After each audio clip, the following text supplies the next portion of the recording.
सबसे बड़ा जो ओशन है वो है the Pacific Ocean. The Pacific Ocean is the largest ocean of the world. Its area is 165 million square kilometre and is approximately 4000 metres deep. तो इसकी जो मेन चीज है, एक तो ये कि ये दुनिया का सबसे बड़ा ओशन है और इसका एरिया 165 मिलियन स्क्वायर किलोमीटर है। बहुत बहुत बड़ा इलाका और बहुत सारे कॉन्टिनेंट्स को ये टच करता है और तकरीबन 4000 मीटर गहरा है। North and south America, Asia, Australia and the Southern Ocean border the gigantic ocean. अब बाकी सारे जो अमेरिकन, एशिया या ऑस्ट्रेलिया या साउदर्न ओशंस जो है ना, वो इसको टच करते हैं, इस इतने बड़े ओशन को। The deepest part of the Pacific Ocean is located near the Mariana island called the Mariana. अब इसका जो सबसे गहरा हिस्सा है ना, जो हम कहेंगे कि इसका बिल्कुल टॉप 4000 मीटर नीचे गहरा है, बिल्कुल एग्जैक्ट, तो वो इलाका जो बनता है वो मरियाना आइलैंड या मरियाना ट्रेंच भी उसको कहते हैं। तो ये तकरीबन 10,924 मीटर डीप है। एक जगह ये 4000 है और एक जगह ये जाकर 10,924 मीटर गहरा हो जाता है। There are 25,000 Pacific islands situated in this ocean.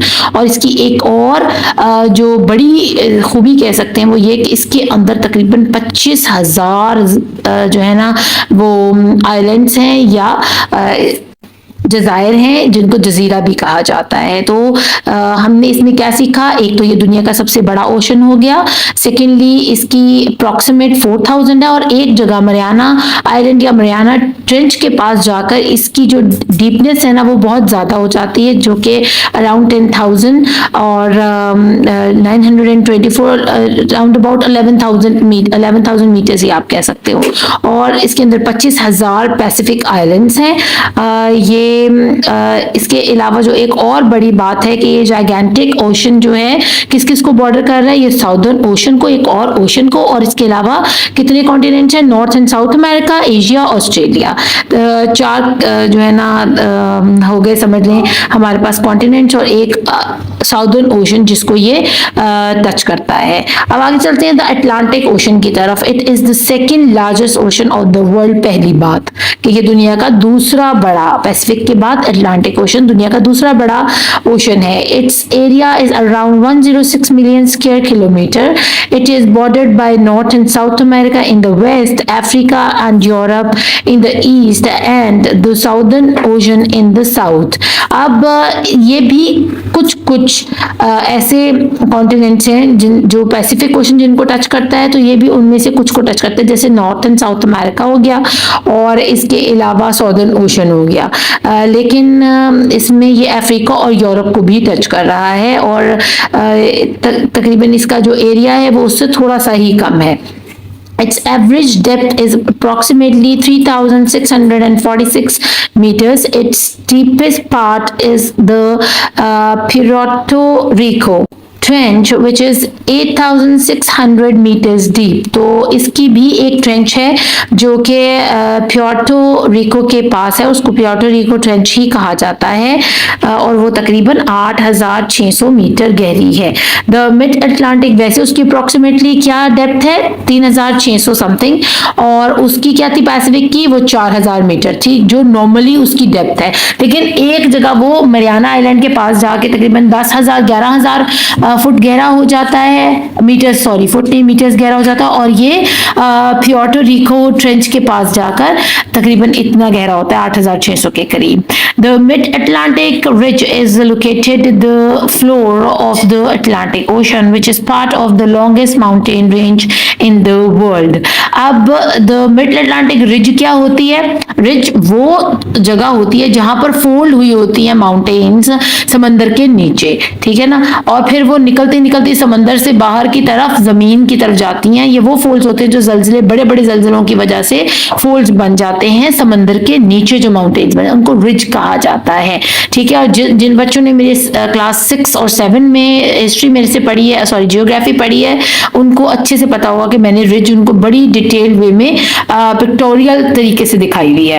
और यहाँ आपके लिए भी मैंने ये पिक्चर इसलिए लगा दी है कि आपको देख रहे हैं ये लैंड का पार्ट साइडों पे नजर आ रहा है और सेंटर में आपको एक लकीर सी चलती नजर आ रही है जिगजैग, यही मिड अटलांटिक रिज है और ये पानी के नीचे जो पहाड़ी सिलसिला है ना ये उसकी तस्वीर है। और फिर ये आगे जाके लैंड पर ऊपर चढ़ना शुरू होता है, यानी ये आगे माउंटेन रेंज बनना शुरू होती है, जैसे हमारे कराकोरम है और हिमालयाज हैं, तो ये आगे ऊपर जाके ना फ्लोर बेड से ऊंची हो जाती है और ग्राउंड लेवल पर आ जाती है, यानी खत्म नहीं होती। और तकरीबन 333 किलोमीटर तक लंबी है, ये इतनी चल रही है, समंदर के नीचे नीचे ये पहाड़ चल रहे हैं। तो काफी कितना खौफनाक लगता है कि पानी के नीचे भी अल्लाह ने इतने बड़े बड़े पहाड़ रखे हुए हैं।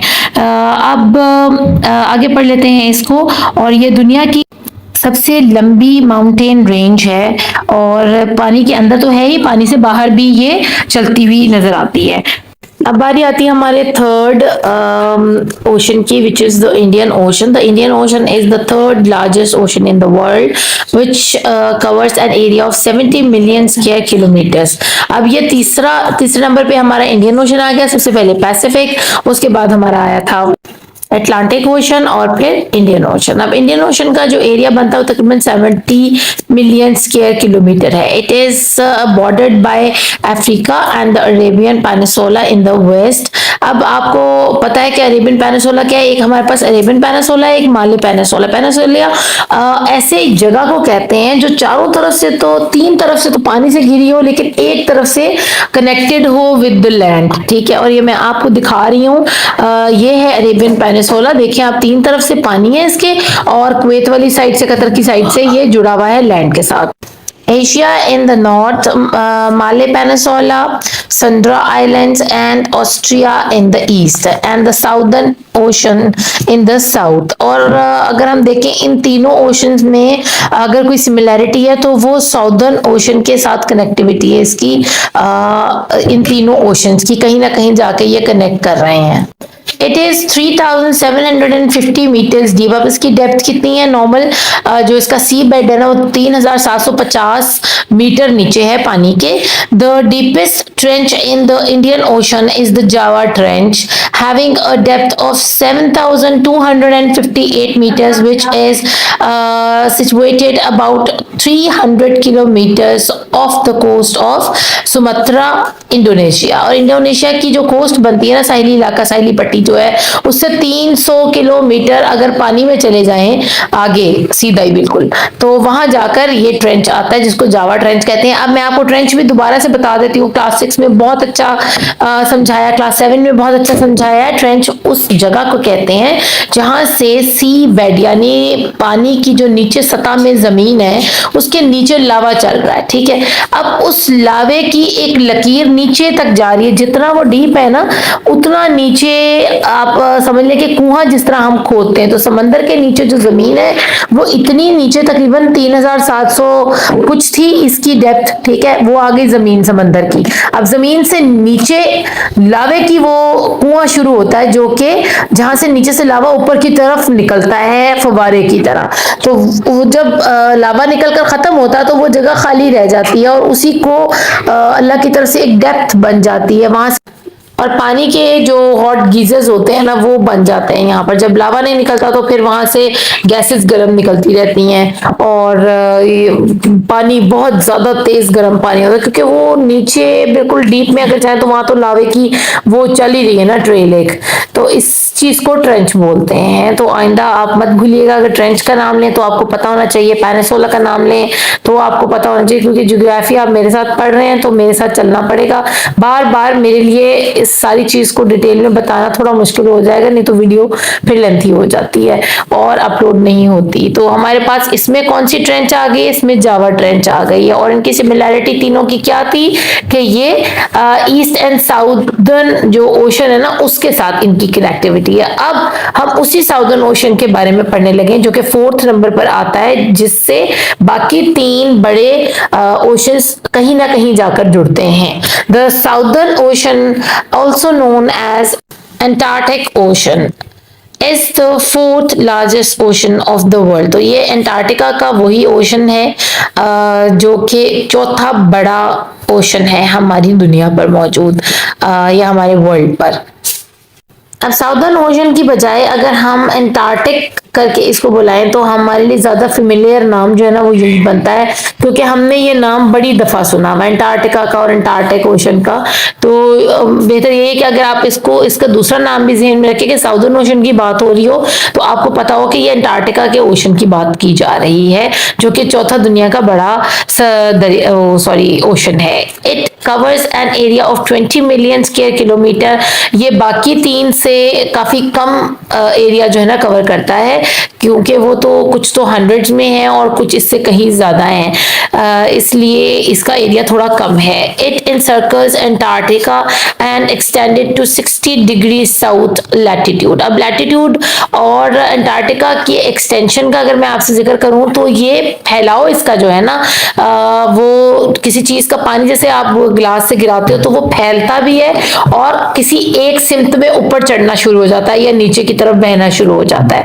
तो उसका फैलाव और ऊपर या नीचे चढ़ना यही लैटिट्यूड वो आपको बता रहे हैं कि 60 डिग्री साउथ में अगर वो पानी आपका ऊपर की तरफ चढ़ना शुरू हो गया है, एक तो वो फैल गया जैसे पानी ग्लास से गिरा बाहर, उसने एक एरिया को इनसर्कल कर लिया, थोड़ी सी जगह पर वो फैल गया और उसके बाद उसमें से एक ट्रेल या तो साउथ की तरफ या ईस्ट या नॉर्थ या वेस्ट की तरफ निकल जाएगी। ये आप अभी घर में जाएं, अपने बाहर सेहन के अंदर ग्लास भर के उसको अपने पांव से हल्का सा हिट करें, पानी नीचे गिरेगा और फिर जिधर भी ढलवान होगी, ग्रेविटी जिस तरफ लेवल ज्यादा होगा वो पानी उस तरफ बहना शुरू कर देगा। तो इसी तरह ये समंदर जो है ना, सॉरी समंदर नहीं है, ओशन है, बहर है, ये इसके जो लैटिट्यूड बनता है वो साउथ की तरफ 60 डिग्री है, ठीक है, उस तरह जाता है, साउथ की तरफ चढ़ना शुरू होता है। जैसे हमारा कराची जो है ना, पाकिस्तान में कराची साउथ की तरफ है, हमारे निचली साइड पर है, और हम नॉर्दर्न एरियाज कहाँ है, हमारे मरी वगैरह हमारे ऊपर की तरफ है,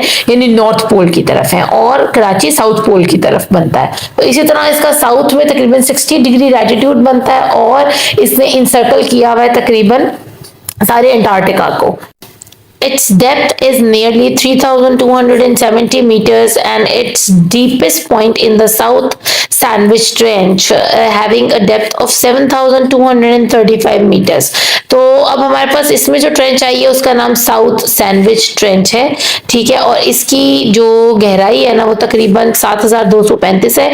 यानी अगर हम जावा ट्रेंच से इसको कंपेयर करें तो ये कुछ मीटर जो है ना उससे 20-22 मीटर कम है, लेकिन सेम ट्रेंचेस हैं। जावा और सैंडविच ट्रेंच दोनों एक दूसरे जितनी हैं तकरीबन, बस थोड़े से 10-20 मीटर का फर्क है दोनों में।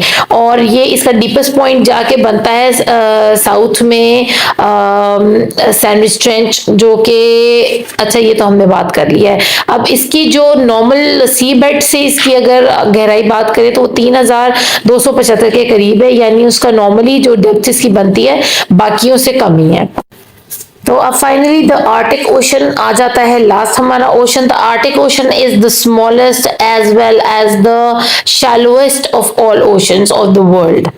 अब आर्टिक ओशन की बात करें तो एक तो ये सबसे छोटा है, ठीक है, ये आपको आर्टिक ओशन याद करना बहुत आसान होगा। एक तो ये शैलो है, शैलो मीन्स बहुत लिटिल डीपनेस है, इसके अंदर बहुत कम डीप है, और ये छोटा सा एक ओशन है, ठीक है, पूरी दुनिया में, और ये 5वें नंबर पर आता है। इट्स एरिया इज तकरीबन 14 मिलियन स्क्वायर किलोमीटर है। It is bordered by the North Pole, Europe, Asia, North America, और सिर्फ वाहद एक यही आर्टिक ओशन है जो कि साउदर्न के साथ या ईस्ट साउदर्न ओशन या अंटार्कटिका ओशन के साथ नहीं मिलता या नहीं जुड़ता, क्योंकि वो साउथ में है और ये नॉर्थ पोल में है। तो काफी डिफरेंस है और काफी डिस्टेंस है इनके दोनों के बीच में।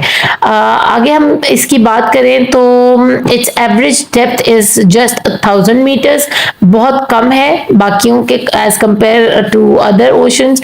देखा जाए तो वो तो 3-4 हजार, जो लास्ट वाला हमारा चौथा था ओशन उसकी हमारी तकरीबन 3,700 कुछ थी, तो ये सिर्फ 1,000 मीटर गहरा है।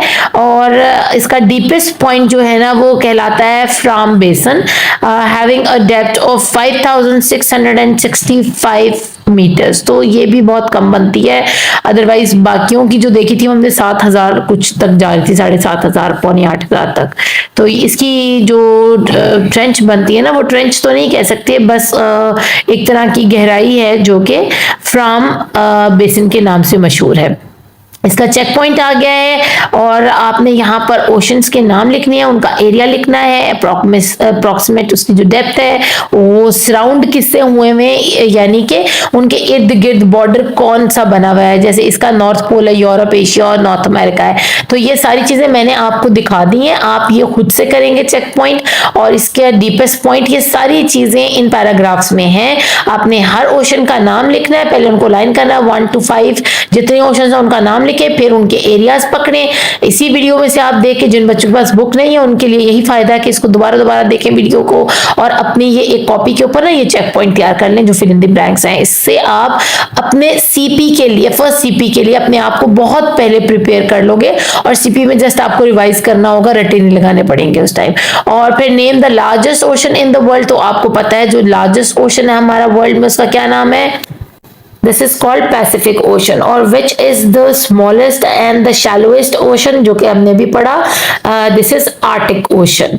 और हमारे पास जो लास्ट इसका क्वेश्चन बनता है वो है name the longest mountain range in the world, तो वो आपको मैंने भी बताया था, अटलांटिक रिज जो है ना, this is the longest range in the mountain range in the world. तो ये था हमारा चेक पॉइंट।